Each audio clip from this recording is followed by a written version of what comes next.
What's going on, guys? Welcome back to United View. How is everybody doing? Any news going on today? Anyone heard anything? Any news going on today? Right? No, there's nothing going on at all. It's just every day. It's every day. There feels like a news story, new news, new things that people are frustrated with, upset about. But there's, as always, I always say this every time I come on here and I do a stream, it's always like there is always a game. There is always a game going on, and there can be stuff that we can be talking about in the press, the media, other teams, other managers, all that kind of stuff. But there is a game coming on, so we are going to get into that. Of course, tomorrow the Champions League is back. We're back playing in the Champions League once again. Away tie against Atalanta. Of course, we know what happened the last time we played them at Old Trafford. So we have Atalanta away. It's a big game considering our last away game was Young Boys, and we know how that ended. So it's important to get some away points on the board. Obviously, it's important to build on the result from Saturday as well, that 3-0 victory over Spurs. Spurs, should we talk about Spurs? No, let's leave it. let's not talk about Spurs. Let's not talk about all that kind of stuff. We might touch on it in the end, but it is what it is. So what we're going to get into today, guys, we're going to get into Ole Gunnar Solskjaer's press conference. He did have a press conference earlier today, so we got some quotes from there that were quite interesting. We're also going to get into the preview as well. We're going to get into a preview when it comes to the match tomorrow against Atalanta away from home. Should be a very interesting one. We've got some interesting team news about that as well. So there's plenty to get into. As always, though, guys, let me know where you're watching from. Smash a like on the video. Be sure to subscribe, bottom right-hand corner. Speaking of subscribing as well, 85k. We hit it earlier today. Flex was on the overview, did the overview of Turkish earlier today, and they hit 85k during the stream. So how amazing is that? 85k. The road to 100k is so on. It is so on. Who knows? Can we get there before the end of the year? Who knows? I'm throwing it out there. You know when they say, like, I don't really subscribe to this, to be honest, but when they say, like, throw it out into the universe. Throw something out into the universe, and you never know. You never know what can happen. Who knows? Who knows? 100k before the end of the year. I'm just saying. So let me know where you're watching from. As always, Josh Wearing says, big up Owen. Pogba is available. Does he rest McFred for the derby? We're going to get into that as well. Suffin says, big up 100k soon. Exactly. 100k soon. United Fan TV, Bradley's in the house. Big up the moderators, as always, says, do we feel we missed out on Conte, or is it a blessing in disguise? We'll touch on that at the end. I think we'll touch on that at the end, but there's plenty to get to and not enough time to get to it. So let's get straight to it. Okay, as I mentioned, Ole Gunnar Solskjaer had his press conference earlier today, 1:30. Spoke about some few things pertaining the game, pertaining team selection, availability, etc. So we had a question from Simon Stone, who asked him, since Manchester United are now top of the group, which is crazy when you think about it, like 3/4 through that game, or halfway through that game, we were bottom. Half time when we played Atalanta at home at Old Trafford, we were bottom of the group. That included a group of young boys. We were bottom, and now we're top. It's funny how crazy and how quick it can switch over. It's nuts, isn't it? So he said, United are top of the group. You obviously got matches coming up. We know and we saw the success of Edison Cavani and Cristiano Ronaldo as a front two. Pat myself on the back again. Oh, because it was my idea. It was so my idea, right? No, of course, loads of people have been saying it. So the question was, considering their age, are they capable of playing 3 games in the space of 7 days? Because, of course, you had Spurs Saturday, you got Atalanta Tuesday, and then you've got City on Saturday in the early kickoff as well. Is Cavani at, 34 and Ronaldo at 36, coming into 37 in February? Are they just capable of doing it? This is what Solskjaer had to say, quote, we're in a good position after winning some home games in the Champions League, but we need an away result too. All focus on this one. Not been thinking about that one, the Manchester derby, at all, which I don't know. I don't know if I necessarily believe that. I haven't been looking at the Man City game at all. Man City, we were playing City on Saturday. Didn't know. I'm not even looking at it. I get it. He's focusing on the Atalanta game.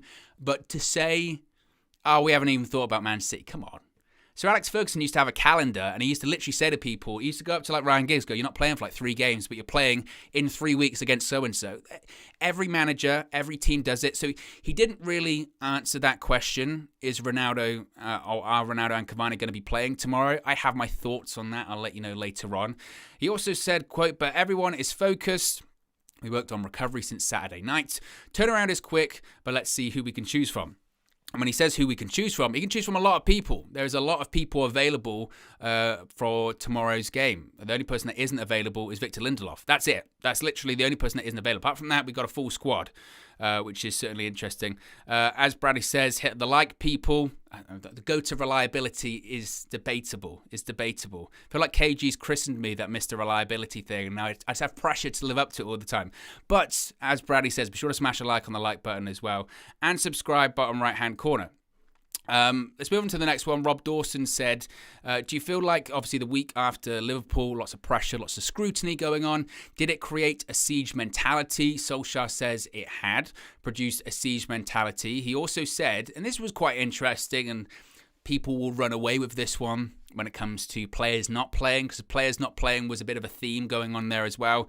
He said, we don't have time for anybody to sulk. If you're not in the starting 11, you're there to support your teammates. The attitude was spot on, obviously referring to against Spurs. Players want to play. Nobody's happy when they don't.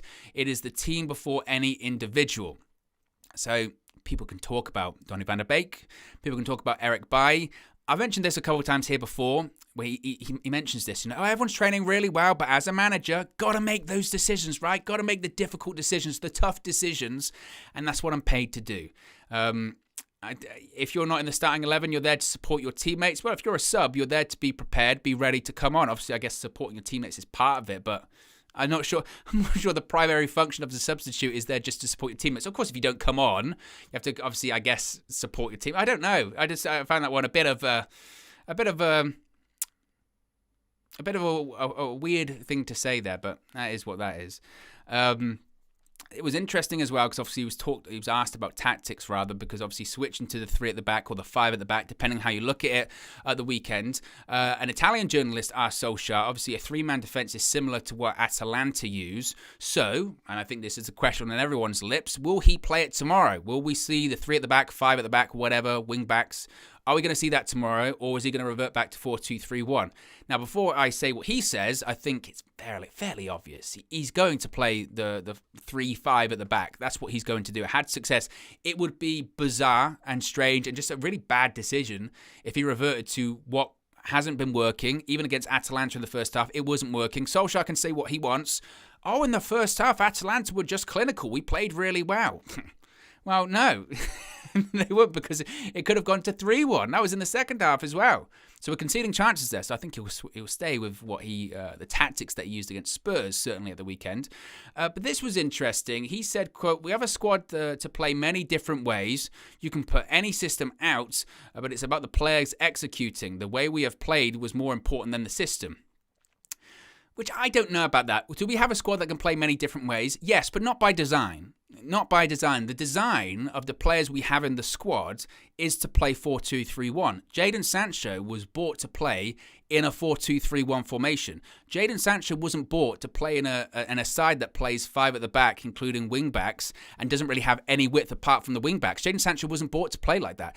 The only way Jadon Sancho gets into this side is as a makeshift wing-back, which I really don't want to see, or possibly as like a number 10 as well. And how many number 10s have we got at the club too? Jadon Sancho wasn't played for that. Yes, we do have a squad that can play many different positions, but that's because the modern-day footballer has to be versatile, right?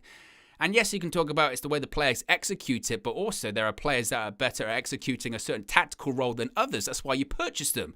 It's because you have a tactical plan in place, right? So whilst I kind of agree with what he said there, the way he says the way we played was more important than the system, don't they go hand in hand, right? Don't they go hand in hand? I'm not sure about that one. He was asked about sympathy for Nuno Espirito Santo, of course. If you haven't heard, Nuno was sacked by Spurs today. Looks like Antonio Conte is set to become the head coach of Tottenham. We'll touch on that at the end of the video.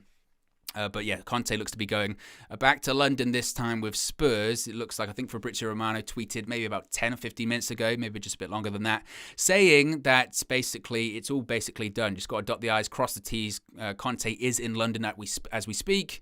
He's got like an 18-month contract. He's been speaking with the director of football, which of course was the director of football he worked with at Juventus as well. They tried to get him in the summer. Obviously that fell through for a variety of reasons, but it looks like it isn't going to fall through this time. So Solskjaer was asked, didn't mention about Conte because I'm not sure they're allowed to mention Antonio Conte in an Ole Gunnar Solskjaer press conference, but he was asked about Nuno. He said, what are your thoughts about Nuno? Obviously, you played him in the last game and now the manager is sacked. Solskjaer said, quote, it's never nice to see good men lose their jobs. I don't know the situation at Tottenham, so I can't comment too much, but as a colleague, you are never happy when that happens. Obviously, I agree. It's never nice to see anyone lose their job. And, you know, I don't necessarily sure I agree with people like going, you know, screaming for people to lose their job. I think there's ways of saying it and ways of being dignified and not polite, but respectful when saying it. Like I can say, I don't think Ole Gunnar Solskjaer is the right man for the Manchester United job. I think he's found his ceiling. I think he's taken the club and the side as far as he can go. There's a difference between saying that and saying, oh, he's a PE teacher. He needs to go. He needs to be sacked, blah, blah, blah. He's a Norwegian, blah, blah, blah. You know, when he mentions about good men losing their jobs, look, this is a business at the end of the day as well. You know, good, bad, or indifferent. It's a results business, and Nuno wasn't getting results. People will point out, obviously, that yes, we beat them at the weekend, but they're 2 points behind us? Is there a lot of difference between United and Spurs right now, or is there just a difference in philosophy and a difference in, you know, subjectivity by the boards at Tottenham and Manchester United? That might be the case there. It might just be the case of, look, the board realised and they weren't scared of saying after 4 months, no, we got the wrong guy in, get rid, let's find someone else. Manchester United's board, directors, setup, whatever you want to call it, that they have, think differently and have decided to persist. But we'll touch on that, as I mentioned, at the end. Michael Gray asked about the changing system once again against Spurs. Says, does this set the standard for the rest of the season? Are we going to see the three at the back for the rest of the season? Solskjaer said, we have many players to play different systems. Really got across that point. And as I mentioned before, yes, we do have players for many different systems, but not by design. That was not by design. The reason we have switched to a back 3-5 is because out of desperation, because Ollie's back's against the wall. He was hanging by a thread when it came to his job, and he needed to do something different because what he was doing wasn't working. This isn't, and I saw like Gary Neville saying, oh, it's tactical genius, or it was a masterstroke. No, make no mistake, he was forced into it. People have been calling for it for a while. People have been saying you should play Cavani and Ronaldo. People have been saying you should switch to a back 5. People have been saying lots of things. But Solskjaer was steadfast in what he believed in his mind was the best way to get results, the best way to get the best out of his players, and he was wrong. It forced him to nearly lose his job to adapt. So I don't really want to talk about tactical masterstrokes or anything like that. He did it out of preservation for himself and for his job. He got it right to the weekend. Will he get it right for the rest of the season? It remains to be seen. But as you mentioned, we have players for many different systems, back 3, back 5, wide men, wingers. We looked at Tottenham, played the system, and it worked. I can't say what we'll do tomorrow night. He was very non-committal about what he will do tomorrow night. He will play the same formation he played against Tottenham, rather. I am almost certain of it. If he doesn't, I would be very surprised. Very, very surprised. We'll wait and see. You never know, though. This is the same guy that played the same starting 11 against Liverpool that was shocking against Atalanta in the first 45. So we'll have to wait and see about that one. Let's have a look at what the free seats are saying. Percy says, Owen, how are you doing? Doing great, Percy. How are you doing? Lots of people talking about Conte. Nicholas says, hello from Singapore. Future says, I'm disappointed we didn't go for Conte. Alien Tedo says, Spurs are still in the Carabao Cup. Imagine if Conte wins that. Lots of people talking about Conte. We will get to that. But there is still a game. And this is the thing now with Conte. It's almost like, and I'm with you. I am frustrated because it does feel like a bit of a missed opportunity. But it's kind of like United have made their bed. The board have made their bed, and they're going to have to lay in it now. You know, Conte is going to be one of those what-ifs for Manchester United. I would be very surprised if it falls apart now when it comes to Conte going to Spurs, that deal falling apart. You never know. It's football at the end of the day. But he's just going to have to be one of those what-ifs. And, you know, we still do have a manager. We're talking about replacing a guy that hasn't been sacked yet as well. So it's difficult. It's difficult. But I'm with you. It is frustrating. Going back to the presser, though, Per Carlson, who in fairness, you know, he really, and I'm not just saying this because he's been on the channel before, but I wasn't totally familiar with his work previously as well, it must be said, but now you keep an eye out when he's in the press conference, obviously, and he asks some really good questions. He really does. He's one of the rare journalists in those press conferences that actually does ask a probing question to get a bit of a good answer. So he spoke about Solskjaer at the moment is just associated, or ever since he's really been a manager at United, with praise and criticism. He says after the win against Spurs, you can still see some critics saying it wasn't an offensive formation, it's not the United way. He said, do some people just want you to fail at any cost? And does he like proving the doubters wrong? This is what he had to say, Solskjaer. And I think this was maybe the biggest quote coming out of the presser. He said that criticism can make you doubt yourself or you can stand up for yourself. I've always enjoyed it. Keep it coming. When he said that, when Ole Gunnar Solskjaer said, I've always enjoyed criticism, keep it coming, I thought, good, because it will. Because it will. You know, they are fighting words. I respect Ole Gunnar Solskjaer for that, you know.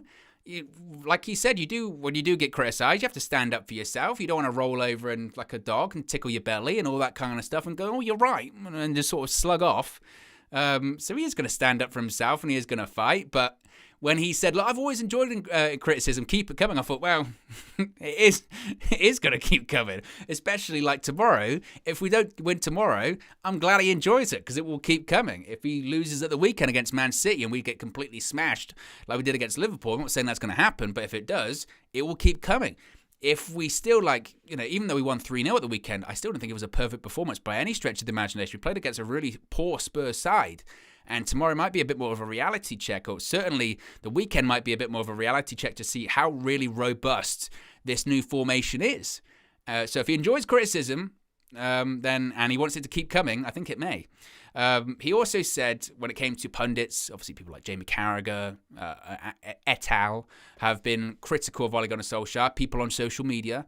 And in fairness, I did like this comment from Ole Gunnar Solskjaer because it's true. It is true. He could have easily said, oh, people, those opinions, they're wrong, or they're just trying to make headlines, they're just trying to do this, they're just trying to do that. What he did say in actuality, he said, quote, we've all got different jobs. It's their job to give their opinion. I'm not here to fight with anyone. And some people might look at that and saying, oh, he's just trying to sort of cower away. But he's right. He is right. And I think that is such a fair point when it comes to pundits, when it comes to people like myself or people on, YouTube or on social media, fan channels, whatever it may be, the radio, television, all of the above, right? It's people's jobs to give their opinion, or people, when they're asked, they're just giving their opinion. I don't think you can ask someone for their opinion, go, what do you think about Ole Gunnar Solskjaer? And then when you say, I'm not necessarily sure he's the right man for the job, be like, how disrespectful, blah, blah, blah, blah, blah. You go, well, you asked. You asked, and that's why you're here. That's why I'm here, to give my opinion and to listen to you guys' opinion, or, just in the same way that you in the chat, or if it's a super chat, or if it's in the free seats or whatever, if you give your opinion, I'm never, ever going to shoot you down and start calling you names and all that. I might disagree with it, but I'm never going to shoot you down or anything like that. And he's right. If people are allowed to give their opinion, as long as it remains respectful, it's just that. It's just opinions. That is what it is. Super chat from, I'm going to butcher this name, I apologize, Alu Wadamiller. I think I got that might be close. Let me know if I got that right. Says, what are your expectations this season? How do you think it would end? I mean, you could argue, honestly, that, at the beginning of the season, we were saying we should be challenging for titles. I still don't see that. I said this in the match reaction. I don't think the result of the weekend really changes anything. If we're going to say that the three best sides, the top three in the Premier League is Chelsea, Man City, Liverpool, that would de facto make us the fourth best team. And we're not even fourth at the moment, but maybe on paper or whatever, maybe in terms of coaching, the fourth best team. I don't even know about that. But the fourth best team with that squad, with the players we brought in, we shouldn't be aiming for fourth. I think, and that's what realistically we'll be looking to achieve now. Get into this, make sure we stay in the Champions League, get fourth. Maybe get lucky with a Champions League run, but I'm not necessarily sure I see that. And again, I don't mean that to be disrespectful or pessimistic or negative, but I think that's realistic at this point. I do. How do I think it will end? It's on a knife edge, because if we lose tomorrow and lose at the weekend, and that conversation about Ollie's future will raise its head again, especially as we head into an international break.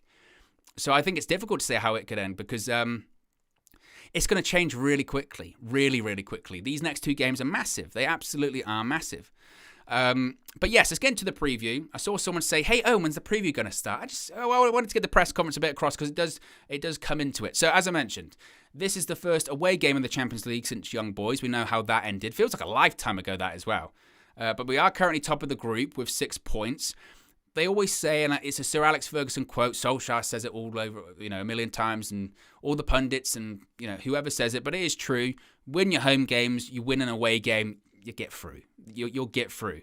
And if we win tomorrow, then that gets our away game in. You would think we would win our last remaining home game against Young Boys. So if we win tomorrow, it's not completely, set in stone that we would be going through, but we'd be on 9 points. We'd have to play Villarreal away. Yes, we'll touch on that in a second. But considering the home game left would be Young Boys, you'd think we'd be in a really, really good position. We really would be in a really good position. So it's an important game tomorrow. Win tomorrow, win the home game against Young Boys. It makes the Villarreal game in the middle almost meaningless because 12 points is usually enough to qualify. I looked through all the groups last year. 12 points was enough to qualify. Now, even with Villarreal, it's interesting as well. It's funny how these kind of things pan out for someone like Solskjaer, because even with Villarreal, the rumour was today, I don't know how accurate this is, but even with Villarreal, there's now rumours about Unai Emery being the number one target for Newcastle and the Newcastle job. And Newcastle are willing to pay his big release clause to get him out of his Villarreal contract. If that would be the case, arguably, and it's kind of funny because obviously I think we have a bit of a laugh about Unai Emery in this country, especially the Arsenal connection, good evening, all that kind of stuff. But he's a good coach. He's a very good coach. He's won the Europa League however many times. He beat us last year. When he was in France, maybe didn't go the best way for him with PSG, but he still won trophies while he was there. So he's certainly capable and certainly tactically aware. You could argue Villarreal is one of their greatest assets in their side. They've got like Van Foyth at centre-back. They've got a good striker, obviously, but Unai Emery has done a very good job with Villarreal. So if Villarreal was to go to if Unai Emery was going to go to Newcastle, that would make Villarreal weaker, arguably, in terms of a tactical setup. So even that could play into our favour. When it comes to team selection, of course, Paul Pogba is domestically suspended after that straight red against Liverpool, but he is available tomorrow, so logic would suggest he would play. Now, where does he fit into that in the new formation? Does Ollie stick with McFred? Because you've got to have some defensive nous, you've got to have some legs, you've got to have passion, you've got to have desire in there. So if Pogba was going to come in, would he come in for Bruno? Surely Bruno would play, right? So would he come in for Fred or would he come in for McTominay? Because then you would possibly have a three-man midfield that could be Pogba, Fred, and Bruno. Would Ollie be willing to sort of play with two more progressive players like Pogba and Bruno in a midfield three? It's an interesting one. It is an interesting one. So I think Pogba will play. It's just a case of who he will play for. I'll give you my predicted team lineup, though, in a second. Victor Lindelof, as I mentioned, will miss out, though. He sustained a slight knock in training at Carrington today, so he hasn't travelled. Anthony Martial is also in the squad. This would be the first time he's actually been in a squad since the 1-1 draw against Everton last month, which he scored. An interesting one as well, Ahmad has travelled with the United squad. I feel like he's just travelled, and it's part of the plan, because he's not coming on. But Ahmad's just travelled to go home for a bit, just to see his old mates. And we mentioned this before. I think it was on one of the Flex and KG shows, wasn't it? And like Flex was joking about it, and Ahmad did the interview with MUTV, and he was talking about, basically did a scout report. Like he went into the office, boss you in, lads, I'll just come in, and you go in there, you get around like a horseshoe table, you see Solskjaer, Phelan, Carrick and McKenna, they're there with their notebooks, they're taking notes, and then you go, Ahmad, what do you know about Atalanta? Fill us in. He starts talking, they're making notes. He's still going. He's not going as a player, he's going as an analyst. He's going to be there. You see Michael Carrick on the bench, and he's got his headphones in, and he's talking to someone. He's going to be talking to Ahmad. He's going to be sitting up in the stands. He's going to be going, that's how they play formation. So Carrick's going to be like, okay, yeah, he goes there. And then Ollie gets out his iPad and goes, or tries to get the attention of McKenna, who's playing Candy Crush. Kieran, Ahmad's talking. What's he saying, Carrick? What are you saying, Ahmad? And he goes, oh, they've switched the wing backs around. Kieran, get off Candy Crush. That's what they're going to do. That's why Ahmad's going, not as a player. He's going as a scout. So Ahmad is going to be in the squad. He's travelled. This would be his comeback. Of course, he was going to go on loan to Feyenoord, wasn't he? But then he had a muscle injury, prevented that. He still looks like he might be going out on loan in January, but he's back with the squad. I doubt he gets on. He can't get on, right? Surely he can't get on. Either way, this is the travelling squad. You've got David De Gea, Dean Henderson, Tom Heaton, Eric Bailly, Diogo Dalot, Harry Maguire, Luke Shaw, Alex Telles, Rafael Varane, Aaron Wan-Bissaka. Midfielders, Bruno Fernandes, Fred, Jesse Lingard, Juan Mata, Nemanja Matic, Scott McTominay, Paul Pogba, and Donny van der Beek. Forwards, you've got Ahmad, Edison Cavani, Mason Greenwood, Anthony Martial, Marcus Rashford, Cristiano Ronaldo, and Jadon Sancho. When it comes to the opposition, they still got those injuries. Remember last time we played Atalanta and everyone was kind of like, yeah, you had to come back and beat them, but they've got like some of their biggest players missing. They've got like 4 big players missing. Well, the injuries have just got worse as well, basically. So you've got Jose Palomino is not going to be fit. He picked up an injury against Sampdoria and missed the draw against Lazio. They could also be without Rafael Toloi, their captain. Berat, this is why I'm terrible. I'm just the worst with pronunciations. I need to hear someone say it first. Digimisty, Pessina, Gozens, and Hans Hatbuer. Duvon Zapata is likely to lead the line as he did at Old Trafford, while Martin de Roon, who scored the injury time equaliser at the weekend against Lazio, is only 1 booking away from suspension in the competition. Not that that means anything to us, but they've still got their big names missing. They've still got their captain missing, so again, that falls into our favour like it did at Old Trafford as well. So, predicted team. This is an interesting one.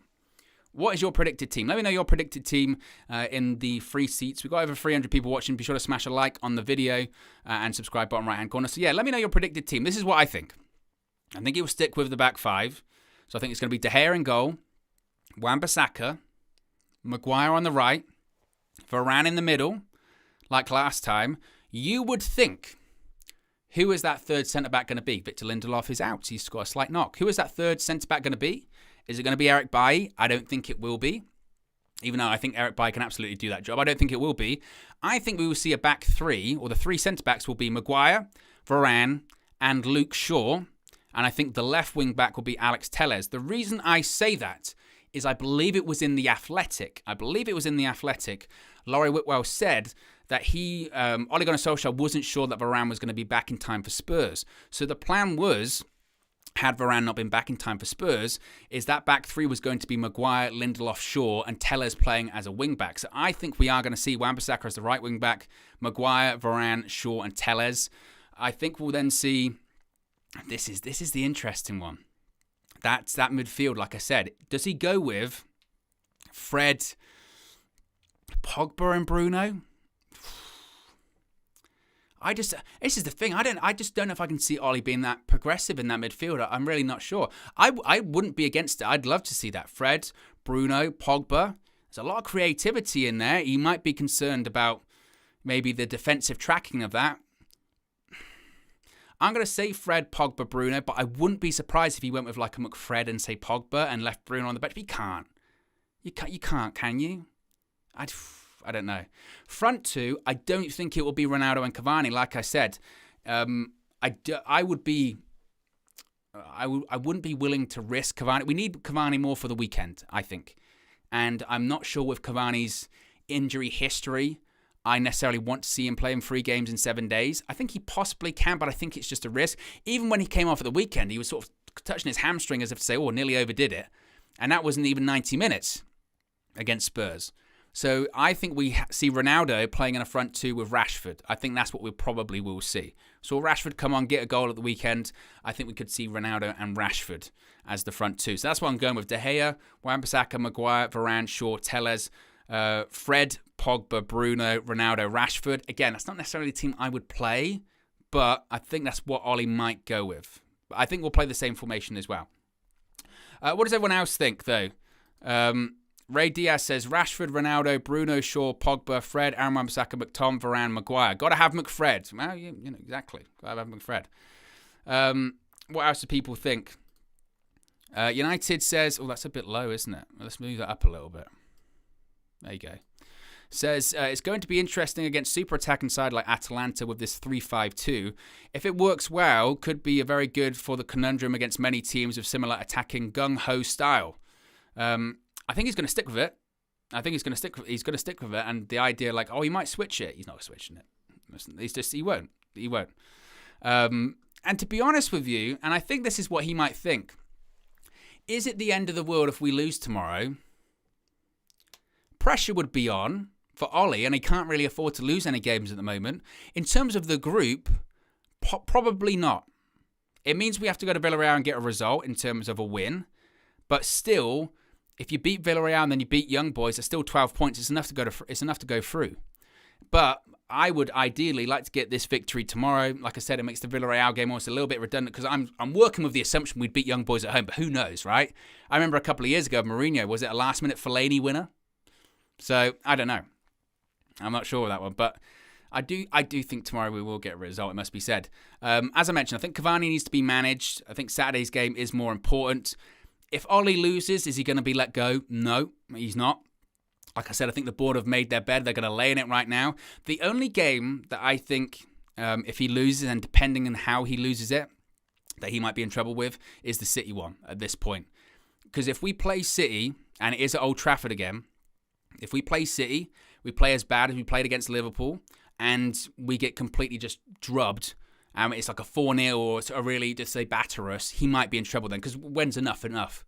But if he loses against Atalanta, they won't sack him because there's just not enough time. Before, they had 7 days to do it, and they were concerned of, well, we've got lots of games coming up at the moment, we'll wait till the international break.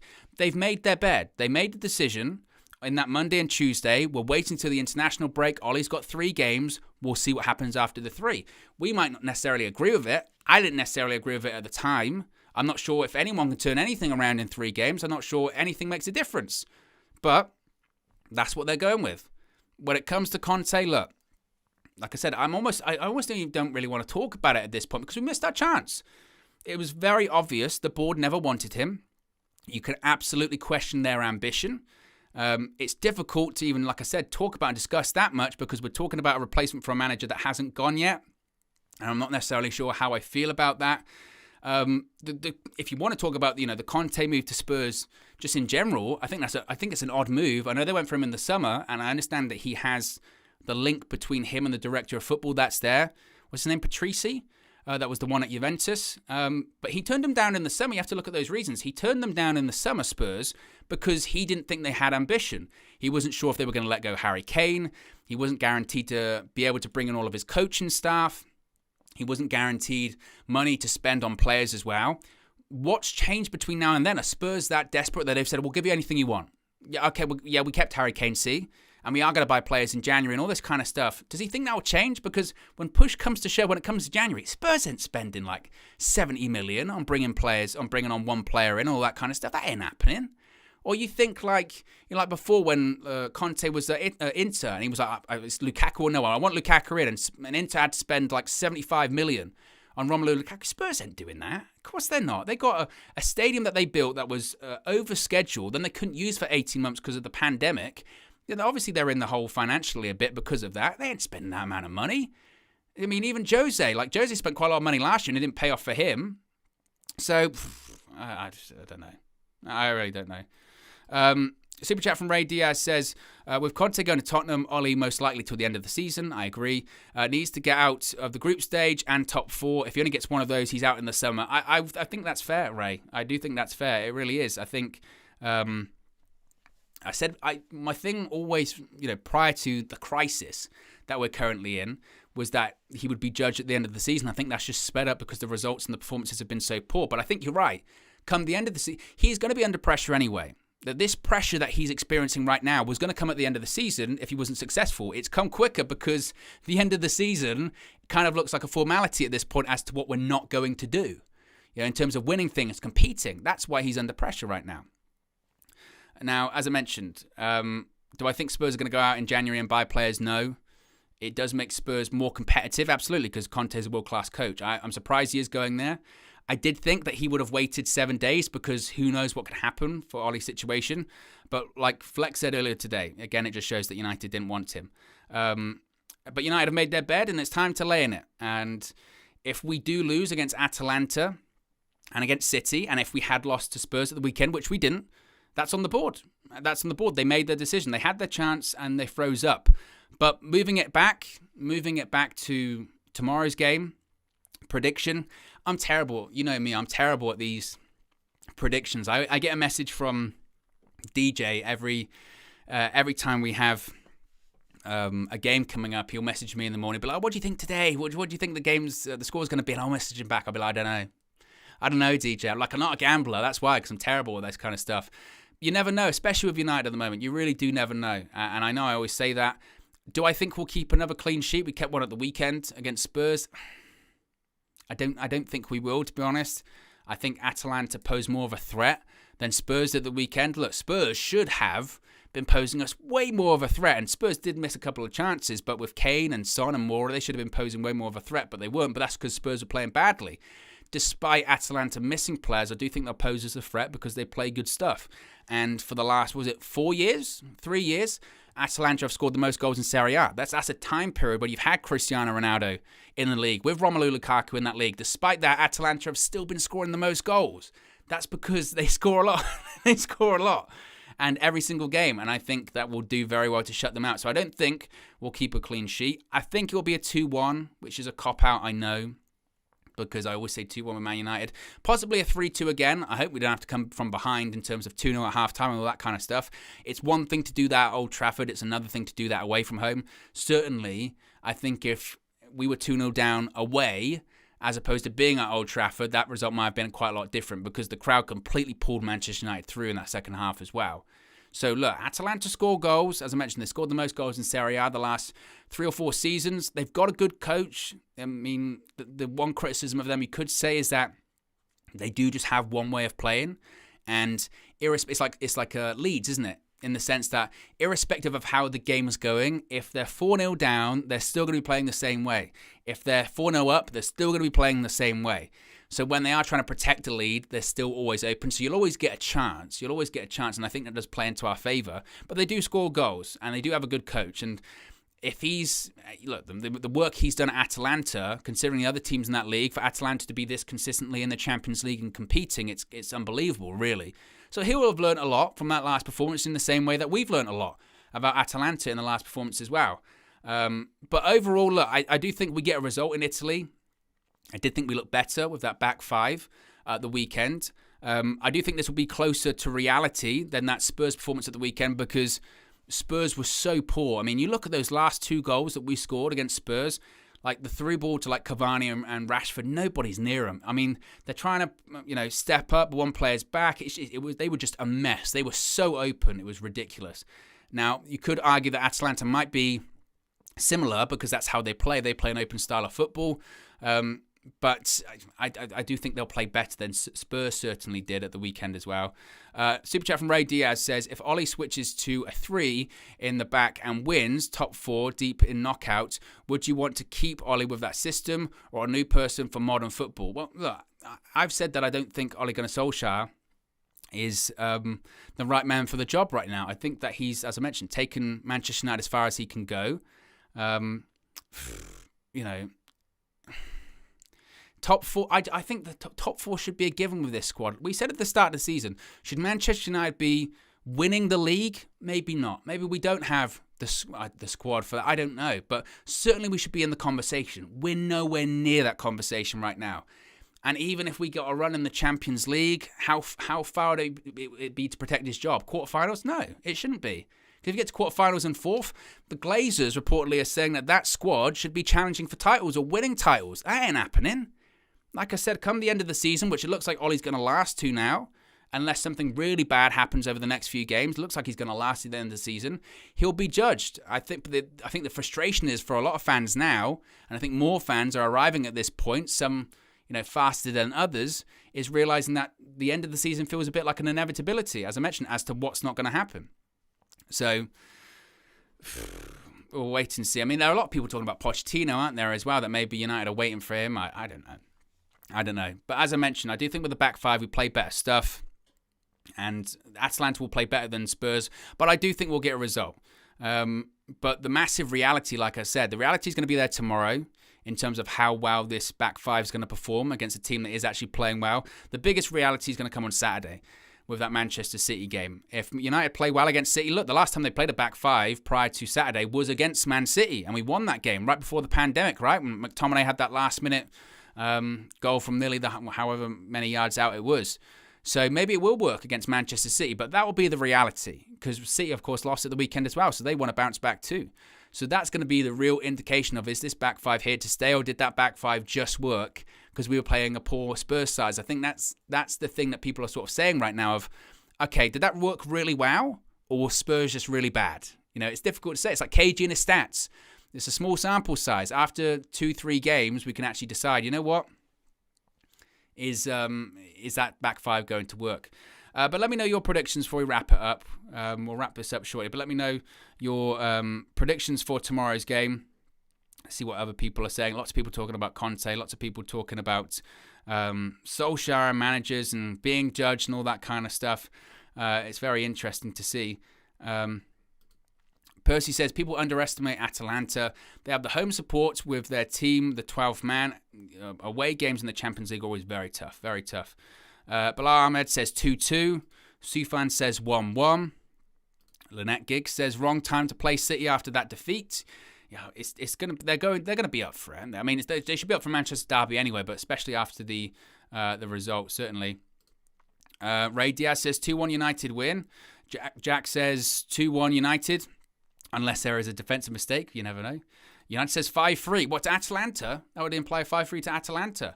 Some people saying 2-2. Fade and Go says 2-1 Atalanta. So lots of different conflicting opinions. That's what's great about here on the channel. Lots of different opinions as always. So tomorrow, being a match day, let me think. What's the lineup going to be?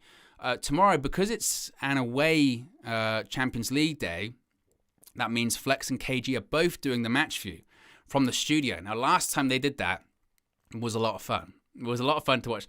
Didn't go particularly well in terms of the result in the first 45 minutes, but it's good value. It's really good value. So that'll be a lot of fun to watch. Obviously, he'll still be doing the fan views as well, but they'll be doing them remotely. So be sure to tune in for that. I'll be going live with the match reaction with DJ after the game as well. So it's still a regular match day. So there is plenty of content to come. So be sure to subscribe, bottom right-hand corner. Be sure to smash a like on the video as well. Got over 350 people watching. So let's see if we can get those likes up. It's 139 likes right now. So let's see if we can get up to like 150 before we wrap things up here. But look, guys, I'm going to leave you. Tomorrow, like I said, big match day, big game, and plenty of content to come. I'll speak to you again very, very soon.